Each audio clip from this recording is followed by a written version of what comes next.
जो जून में कंडक्ट होगा जाऊँगी से को ओडियार जो एक्सपेक्टेड क्वेश्चन रही से संपर्क में आलोचना करवा। चलतु डिस्कसन करवा। क्वेश्चन नंबर 1 ओडिया मौलिक स्वरर संख्या केते? Option 1 13, option 2 8, option 3 6, option 4 10। आम मैंने जानी ओडिया रे जो मौलिक स्वर रही संख्या हूँ 8। तेणु ऑप्शन 2 जो देजी ताकि सठिक उत्तर। नेक्स्ट क्वेश्चन ओडिया लिपि क्यों सृष्टि? Option 1 Kharosthi, option 2 Devanagari, option 3 Brahmi, option 4 Gurmukhi. आम मैंने जानी ओडिया लिपि आमर ब्राह्मी लिपि सृष्टि होइछि। तेणु ऑप्शन 3 हूँ सठिक। नेक्स्ट क्वेश्चन है ओडिया ग्रंथर व्याख्या को निरुक्त क्यों ग्रंथर व्याख्या को निरुक्त कहुए? Option 1 Ashtadhyayi, option 2 Nirghant, option 3 Mahabhashya, option 4 Vartika. Ashtadhyayi ग्रंथर व्याख्या को निरुक्त बोली कहुए। तेणु ऑप्शन 1 हूँ यार सठिक उत्तर। नेक्स्ट क्वेश्चन केउटी काकल्य ध्वनि? ऑप्शन 1 देछि स, ऑप्शन 2 देछि म, ऑप्शन 3 देछि ह, ऑप्शन 4 देछि त च। तो काकल्य ध्वनि हेउछि एक ह। ऑप्शन 3 होछि सठिक उत्तर। नेक्स्ट क्वेश्चन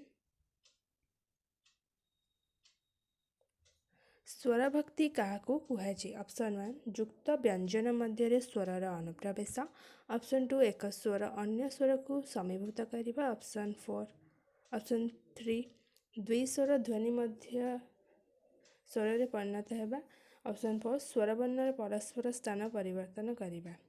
स्वर भक्ति कहले मुख्यतः युक्त व्यंजन मध्य स्वरर अनुप्रवेश को बुझाई था। तेणु ऑप्शन 1 हो सठिक उत्तर। नेक्स्ट क्वेश्चन रही आलिए कालिए बाट रुंधिला रचयिता किए? Option 1 Luipa, option 2 Sarahapa, option 3 Kanhupa, option 4 Shivaripa. तो आलिए कालिए बाट रुंधिला जो रही यार रचयिता होती आमर कान्हुपा। तो ऑप्शन 3 हूँ यार सठिक उत्तर। चलन देखिए नेक्स्ट क्वेश्चन। चाली शब्द रे जो ई प्रत्यय व्यवहार करा कहार अंतर्भुक्त? ऑप्शन 1 विभक्ति प्रत्यय, ऑप्शन 2 कृदंत प्रत्यय, ऑप्शन 3 तद्धित प्रत्यय, ऑप्शन 4 क्रिया मध्य प्रत्यय। तो चाली शब्दर जो ई प्रत्यय अंतर्भुक्त करा एक कृदंत प्रत्यय। तो ऑप्शन 2 हूँ यार सठिक उत्तर। नेक्स्ट क्वेश्चन ओडिया भाषार प्रथम शिलालेख केउंटी? ऑप्शन 1 गंडीबाड़ शिलालेख, ऑप्शन 2 उज्जैन शिलालेख, ऑप्शन 3 जय विजय शिलालेख, ऑप्शन 4 अनसपाट शिलालेख। आपण मैंने जानी आमर उज्जैन शिलालेख जहाँ 1051 ख्रीष्टाब्द उत्कीर्ण होता ताहाकु प्रथम शिलालेख रूपे ग्रहण कराए। तो ऑप्शन 2 हो सठिक उत्तर। नेक्स्ट क्वेश्चन मनीषर भाषा बहिर लेखक किए? ऑप्शन 1 मनमोहन मिश्र, ऑप्शन 2 देवी प्रसन्न पट्टनायक, ऑप्शन 3 विजय कुमार महापात्र, ऑप्शन 4 गोलक बिहारी धला। मनीषर भाषा जो पुस्तक रही यार रचयिता होती आमर गोलक बिहारी धला। तो ऑप्शन 4 हो यार सठिक उत्तर। नेक्स्ट क्वेश्चन है जगन्नाथ दास भागवत अनुवाद रे क्यों टीकार अनुसरण करिसेंती? Option 1 Nimbarka, option 2 Madhvacharya, option 3 Shridhar Swami, option 4 Ramanuja. Jagannath Das Bhagavat अनुवाद समय आम श्रीधर स्वामी टीकार अनुसरण करिसेंती। तेणु ऑप्शन 3 हूँ यार सठिक उत्तर। नेक्स्ट क्वेश्चन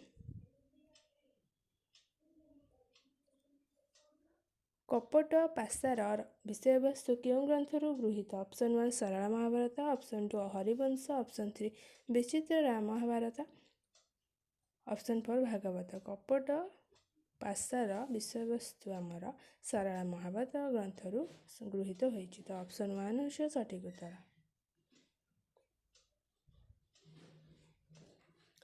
ବିଶ୍ୱନାଥ କବିରାଜ କ'ଣ ରଚନା କରିଥିଲେ? ଅପସନ୍ 1 କବି କଳ୍ପଦ୍ରୁମ, ଅପସନ୍ 2 ଗୀତାଭିଧାନ, ଅପସନ୍ 3 ସାହିତ୍ୟ ଦର୍ପଣ, ଅପସନ୍ 4 ରସ ବାରଦୀ। ବିଶ୍ୱନାଥ କବିରାଜ ସାହିତ୍ୟ ଦର୍ପଣର ରଚୟିତା, ତ ଅପସନ୍ 3 ହେଉଛି ଏହାର ସଠିକ୍ ଉତ୍ତର। ନେକ୍ସଟ କ୍ୱେଶ୍ଚିନ୍, ଦ୍ୱିତୀୟା ଯାମିନୀରେ ମୋ ପ୍ରାଣ ସହି ସଙ୍ଗୀତଟି କାହାର ରଚନା?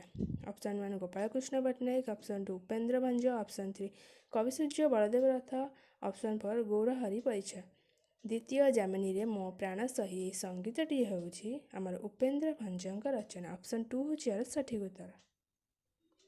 ନେକ୍ସଟ କ୍ୱେଶ୍ଚିନ୍, ମିଥ୍ୟା ଗ୍ରନ୍ଥ ପ୍ରବନ୍ଧେନ ମନହରତି ଯା ଭୃଶମ୍। ଉକ୍ତିଟି ସାହିତ୍ୟର କେଉଁ ବିଭାଗ ପ୍ରତି ଉଦ୍ଦିଷ୍ଟ? ଅପସନ୍ 1 ପଦ୍ୟ ସାହିତ୍ୟ, ଅପସନ୍ 2 ସଙ୍ଗୀତ, ଅପସନ୍ 3 ପ୍ରବନ୍ଧ, ଅପସନ୍ 4 କଥା ସାହିତ୍ୟ।